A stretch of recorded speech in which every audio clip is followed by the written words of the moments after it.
नमस्कार दोस्तों, मेरा नाम है देवेंद्र और मैं आपका स्वागत करता हूं इंग्लिश पोर में। नमस्कार दोस्तों, आज हम सीखने वाले हैं मस्ट के सारे यूज़। पिछले वीडियो में हमने सीखा था कैन, कुड, वुड और शुड और भी सारे मॉडल्स के बारे में, जहां पे हमने सीखा था कि इनके यूज़ कैसे होते हैं। वैसे ही इसमें सीखेंगे हम मस्ट के सारे यूज़। मस्ट कहाँ कहाँ प्रयोग होते हैं, मस्ट के साथ बी लगेगा तो क्या होगा, मस्ट के साथ हैव लगेगा तो क्या होगा, मस्ट के साथ हैव बीन लगेगा तो क्या होगा। तो चलिए शुरू करते हैं। मस्ट का पहला प्रयोग होता है, मस्ट का पहला प्रयोग होगा ज़रूर या अवश्य और डैश और चाहिए के लिए। मतलब कि जिस भी हिंदी वाक्य के बीच में ज़रूर और अवश्य का प्रयोग होता है और आखिरी में चाहिए आएगा तो वहाँ पे आपको मस्ट का प्रयोग करना है। हम सिंपल सलाह के लिए शुड का प्रयोग करते हैं, जैसे कि उसे खेलना चाहिए तो इसका हो जाएगा ही शुड प्ले। और अगर हम ये कहें उसे ज़रूर खेलना चाहिए तो हो जाएगा ही मस्ट प्ले। मतलब कि जहाँ पे अवश्य या फिर ज़रूर का प्रयोग हो और आखिरी में चाहिए आता है वहाँ पे मस्ट का प्रयोग करेंगे। हम मस्ट के पहले प्रयोग में सलाह, कर्तव्य या मजबूरी को दर्शाते हैं। मतलब कि अगर हमें सलाह देनी हो, कर्तव्य को दर्शाना हो या फिर मजबूरी को दर्शाना हो तो इसमें मस्ट का प्रयोग करते हैं। इसका स्ट्रक्चर इस प्रकार से, सबसे पहले सब्जेक्ट का प्रयोग, फिर मस्ट का प्रयोग, फिर वर्ब का फर्स्ट फॉर्म और फिर अदर वर्ड। अब उदाहरण से समझते हैं। उसे पढ़ना चाहिए, इसका हो जाएगा ही शुड रीड। अगर यही हम कहते हैं उसे अवश्य पढ़ना चाहिए तो इसका हो जाता ही मस्ट रीड। शुड का प्रयोग हम कम आवश्यक सलाह के लिए करते हैं और जो मस्ट का प्रयोग रहता है उसमें ज़्यादा ही आवश्यक सलाह के लिए, आवश्यक या ज़रूरी सलाह के लिए हम मस्ट का प्रयोग करेंगे।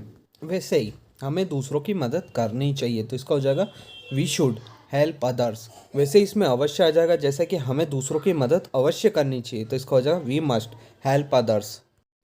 वैसे ही अगला सेंटेंस है तुम्हें उसकी मदद ज़रूर करनी चाहिए तो इसका हो जाएगा यू मस्ट हेल्प हिम। अगर इसकी जगह अवश्य नहीं आता तो हम शुड का प्रयोग करते हैं। अगर अवश्य आया या ज़रूरी आया है तो हम इसमें मस्ट का प्रयोग कर रहे हैं। अगर यही सिंपल सेंटेंस होता तो इसका हो जाता तुम्हें उसकी मदद करनी चाहिए तो इसका हो जाता यू शुड हेल्प हिम। वैसे ही अगर हम कहें तुम्हें उसकी मदद ज़रूर करनी चाहिए, इसमें ज़रूर का प्रयोग होता है तो इसमें हो जाएगा यू मस्ट हेल्प। तो जहाँ भी आपको आखिरी में चाहिए का प्रयोग होता है और बीच में अवश्य या ज़रूरी आए तो वहाँ पे आँख बंद करके आपको मस्ट का प्रयोग करना है। तो ये था पहला यूज़ मस्ट का। चलिए अब देखते हैं मस्ट का नेक्स्ट यूज़। तो मस्ट का दूसरा यूज़ होता है ज़रूर होना चाहिए के लिए। तो जिस भी हिंदी वाक्य में आप ज़रूर होना चाहिए देखते हो तो वहाँ पे आपको मस्ट का प्रयोग करना, पर इसमें मस्ट अकेला प्रयोग नहीं होता। मस्ट के साथ यहाँ पे बी का प्रयोग होगा। हम मस्ट बी का वहाँ पे प्रयोग करते जब हमें कहना हो कि ज़रूर होना चाहिए। मतलब कि तुम्हें डॉक्टर ज़रूर होना चाहिए, तुम्हें इंजीनियर ज़रूर होना चाहिए, तुम्हें ईमानदार ज़रूर होना चाहिए, तुम्हें गायक ज़रूर होना चाहिए। तो जब भी हमें कहना हो कि तुम्हें ज़रूर होना चाहिए तब हम मस्ट बी का प्रयोग करें। इसका फॉर्मूला इस प्रकार से होगा, सबसे पहले सब्जेक्ट का प्रयोग, फिर मस्ट बी का प्रयोग, फिर एडजेक्टिव या फिर नाउन, नाउन में या फिर किसी प्रोफेशन का नाम, या फिर तुम्हें वो होना चाहिए तो किसी व्यक्ति का नाम या फिर किसी प्रोफेशन का नाम, या फिर एडजेक्टिव का प्रयोग। एडजेक्टिव में कैसे कि तुम्हें ईमानदार होना चाहिए, तुम्हें अच्छा इंसान होना चाहिए, तुम्हें बुरा इंसान होना चाहिए। जब भी हमें कहना तुम्हें ज़रूर ये होना चाहिए तब हम प्रयोग करते हैं मस्ट बी का। जैसे कि वह ज़रूर आपका भाई होना चाहिए, he must be your brother. वह अवश्य एक गायक होना चाहिए या फिर एक गायक होगा तो he must be a singer. वैसे ही हमें अवश्य ईमानदार होना चाहिए, वी मस्ट बी ऑनेस्ट। अब चलते हैं हमारे अगले मस्ट के प्रयोग में। मस्ट का अगला प्रयोग होता है ज़रूर होना या फिर अवश्य होना और आखिरी में रहा है, रही है, रहे के लिए।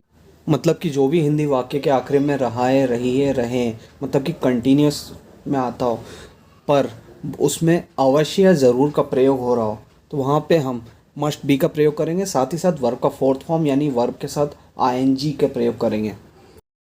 इसका स्ट्रक्चर इस प्रकार से होगा, सबसे पहले सब्जेक्ट का प्रयोग, फिर मस्ट बी का, फिर वर्ब का फोर्थ फॉर्म यानी वर्ब के फर्स्ट फॉर्म के साथ आईएनजी का प्रयोग और फिर अदर वर्ड। अब उदाहरण से समझिए, मैं आपके घर ज़रूर आ रहा हूँ। इसमें ज़रूर का यूज़ हो रहा है और साथ ही में ये बताया जा रहा है कि वो क्रिया हो रही है, जारी है, चल रही है। मैं आपके घर ज़रूर आ रहा हूँ, तो इसका हो जाएगा I must be coming to your home. वैसे ही दूसरा एग्जाम्पल समझिए, मैं अब अवश्य जा रहा हूँ। मैं अब अवश्य जा रहा हूँ मतलब कि श्योर है कि मैं जा रहा हूँ, साथ ही साथ ये भी श्योर है कि साथ ही साथ वो क्रिया चल रही है। तो इसमें हो जाएगा मैं अवश्य जा रहा हूँ, तो इसका हो जाएगा I must be going now. वैसे ही तीसरा एग्जाम्पल देख लीजिए, आप ज़रूर मजाक कर रहे हैं। इसमें भी क्रिया चल रही है, जारी है, और इसमें ज़रूर का प्रयोग हो रहा है। तो यहाँ हो जाएगा यू मस्ट बी जोकिंग। कुछ स्टूडेंट को डाउट आएगा कि प्रेजेंट कंटिन्यूस में भी काम जारी रहता है, और इस वाले भी मस्ट बी वाले में भी कंटिन्यूस का जारी चल रहा है, इसमें भी रहा है, रही, रहे का प्रयोग हो रहा है। तो इनके बीच का अंतर समझ लेते हैं। जब भी हम कंटिन्यूस की बात करें, उसमें भी कार्य जारी होता है, उसमें भी चल रहा होता है, कंटिन्यू रहता है। पर जब हम उसमें बात कर रहे होते हैं तो उसमें ऐसा 100% श्योरिटी नहीं रहती, ज़रूरी अवश्य का प्रयोग नहीं होता है। वहाँ पे ऐसा होता है वह जा रहा होगा, ही इज़ गोइंग, वह आ रहा होगा, ही इज़ कमिंग। तो इसमें क्या हो रहा है, इज़ एम आर का प्रयोग हो रहा है हेल्पिंग वर्ब में। पर जब हम मस्ट बी का प्रयोग करते हैं तो उस कंडीशन में करते हैं जब अवश्य या ज़रूर का प्रयोग हो रहा, मतलब जब जहाँ भी ज़रूर या अवश्य का प्रयोग हो रहा हो वहाँ मस्ट बी का प्रयोग करेंगे। और जहाँ भी नॉर्मल कंटिन्यूस का सेंटेंस है, जहाँ पे ज़रूर और अवश्य नहीं है, तो वहाँ पे हम कंटिन्यूस के इज एम आर का प्रयोग करेंगे। अब देखते हैं मस्ट का नेक्स्ट यूज़। मस्ट का नेक्स्ट यूज़ होता है ज़रूर होगा या अवश्य होंगे के लिए। मतलब जिस भी हिंदी वाक्य में ज़रूर होगा या अवश्य होगा का प्रयोग होगा, वहाँ पे आपको मस्ट हैव का प्रयोग करना पड़ेगा। यहाँ पे मस्ट अकेला प्रयोग नहीं होता, इसके साथ हम हैव का प्रयोग करते हैं। इसका स्ट्रक्चर इस प्रकार से हो जाएगा, सब्जेक्ट प्लस मस्ट हैव, फिर वर्ब की थर्ड फॉर्म और फिर ऑब्जेक्ट। जैसे कि आपने मेरा नाम ज़रूर सुना होगा, तो इसका हो जाएगा you must have heard my name. वैसे ही दूसरा सेंटेंस है, मनोज ने सुनीता को ज़रूर बुलाया होगा, तो इसका हो जाएगा Manoj must have called Sunita. वैसे ही तीसरा सेंटेंस है, मनोज ने सुनीता से अवश्य मिला होगा या ज़रूर मिला होगा, तो इसका हो जाएगा Manoj must have met Sunita. तो जब भी आपको कहना हो कि ज़रूर होगा या अवश्य होगा या ज़रूर होंगे या अवश्य होंगे, तो ऐसे वाक्य में आपको मस्ट हैव का प्रयोग करना है, साथ ही में वर्ब की थर्ड फॉर्म लगानी है। और उदाहरण देख लीजिए, वह अवश्य ट्रेन से गया होगा, he must have gone by train. इसमें गो की थर्ड फॉर्म हो जाती गॉन, तो इसमें he must have gone by train. वैसे ही मनोज सुनीता से अवश्य मिल चुका होगा। आपको बताया था कि जो भी परफेक्ट के सेंटेंस होते हैं जिसमें चुका होगा, चुकी होगी या फिर चुके होंगे, तो ऐसे वाक्य में हैव का प्रयोग होता है। कुल मिला के जहाँ पे भी अवश्य या ज़रूरी का प्रयोग हो रहा हो और साथ ही साथ चुका होगा, चुकी होगी, चुके होंगे का प्रयोग हो रहा है, वहाँ पे हम मस्ट हैव का प्रयोग करेंगे।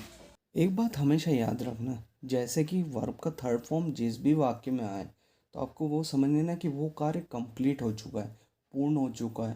तो ऐसे वाक्य में आपको हैव का प्रयोग करना है। तो इसके साथ मस्ट के साथ हैव का प्रयोग होता है ऐसे वाक्यों में, ताकि हमें यह बताना कि ये काम हो चुका होगा, ज़रूर हो चुका होगा या अवश्य हो चुका होगा। तो ऐसे वाक्य को बोलने के लिए हम मस्ट हैव का प्रयोग करेंगे और फिर वर्ब की थर्ड फॉर्म का प्रयोग करेंगे। अब आखिरी उदाहरण समझते हैं। वे लोग क्रिकेट मैच अवश्य खेल चुके हैं, तो इसका हो जाएगा they must have played cricket match. तो ऐसे वाक्यों में चुका है, चुकी है, चुके हैं का प्रयोग हो रहा, और उससे पहले अवश्य या ज़रूरी का प्रयोग हो रहा, तो वहाँ पे हम आंख बंद करके मस्ट हैव का प्रयोग करेंगे। तो यहाँ पे हम मस्ट हैव का प्रयोग करेंगे, तो ये हो जाएगा वे लोग क्रिकेट मैच अवश्य खेल चुके होंगे, तो इसका हो जाएगा they must have played cricket match. इसमें प्ले का थर्ड फॉर्म हो जाता प्लेड। अब चलते हैं मस्ट के अगले यूज़ पे। हमने मस्ट हैव पढ़ लिया, अब हम समझते हैं मस्ट का, अगर मस्ट हैव को हम पैसिव बनाएंगे तो वो क्या होगा। मस्ट हैव का हम पैसिव बनाते हैं तो उसको हो जाता है मस्ट हैव बीन। मतलब कि कोई भी प्रबल संभावना, प्रबल संभावना मतलब कि वो किसी भी जगह वो घटना 99% हो रही है, हमें यह बताने के लिए मस्ट हैव बीन का प्रयोग करेंगे। इसमें ज़रूर होगा या अवश्य होंगे को बताने के लिए हम पैसिव तरीके से बताया जाएगा। इसका स्ट्रक्चर देख लीजिए। सबसे पहले सब्जेक्ट का प्रयोग, फिर मस्ट हैव बीन का प्रयोग, फिर वर्ब के थर्ड फॉर्म का प्रयोग और फिर बाय का प्रयोग। क्योंकि पैसिव बना रहे हैं तो हम बाय का प्रयोग करते हैं। तो इसके बाद ऑब्जेक्ट या फिर अदर वर्ड।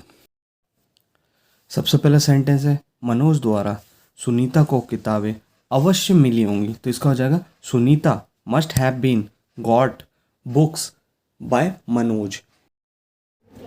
अब समझिए एक्टिव क्या होता है, पैसिव क्या होता है। एक्टिव वो होता है जब हम टेंस नॉर्मल वाला होता है, वो होता है एक्टिव। और बाकी क्या होता है जब हम सब्जेक्ट पे फोकस कर रहे हैं ना कि कार्य पे, तो वो होता है एक्टिव। जब हम कार्य पे फोकस करेंगे और सब्जेक्ट को आखिरी में रखते हैं तो वो हो जाता है पैसिव। जैसे कि एक्टिव का एक वाक्य समझिए, जैसे कि मम्मी खाना पका रही होगी। इसमें क्या हो रहा है, बता सब्जेक्ट हमारा क्या है, मम्मी। फोकस हम काय पे कर रहे हैं, मम्मी पे। और जब हम पैसिव बनाएंगे तो हम क्या बोलेंगे, खाना पकाया जा रहा है मम्मी के द्वारा।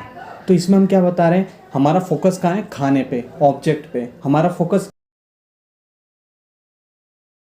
हमारा सब्जेक्ट पे नहीं है, हमारा फोकस ऑब्जेक्ट पे है। तो जब ऑब्जेक्ट पे फोकस हो तो वो पैसिव होता है, जब हमारा सब्जेक्ट पे फोकस हो तो वो एक्टिव होता है। अब कुछ और एग्जांपल से देख लीजिए। मनोज अवश्य पीटा गया होगा। मनोज अवश्य पीटा गया होगा। तो इसका हो जाएगा Manoj must have been beaten. वैसे ही मनोज ज़रूर सुनीता द्वारा पीटा गया होगा। तो इसमें हो जाएगा Manoj must have been beaten by Sunita. इसी तरीके से आपके मस्ट के सारे प्रयोग कंप्लीट हुए। उम्मीद करता हूँ आपको ये वीडियो बहुत पसंद आया होगा। आपने हमारे पुराने वीडियो जहाँ पे कैन, कुड और वुड के हमने सारे प्रयोग सिखाए हैं वो ज़रूर देखिएगा। उससे आपके कॉन्सेप्ट और ज़्यादा क्लियर होंगे और ज़्यादा आपकी इंग्लिश इम्प्रूव होगी। उम्मीद करता हूँ आपको ये वीडियो पसंद आया होगा। अगर पसंद आया तो लाइक करें, शेयर करें और सब्सक्राइब करें। और हाँ, ज़्यादा से ज़्यादा ग्रुप्स में इस वीडियो को शेयर करने की कोशिश करें, ताकि आपके साथ साथ आपके फैमिली, फ्रेंड्स और साथ ही साथ आपके परिचित लोगों को सीखने का मौका मिल सके। और हमारी वेबसाइट www.englishpur.in को विज़िट करना ना भूलिएगा। धन्यवाद आप सभी का। उम्मीद करता हूँ आपका दिन अच्छा बीते।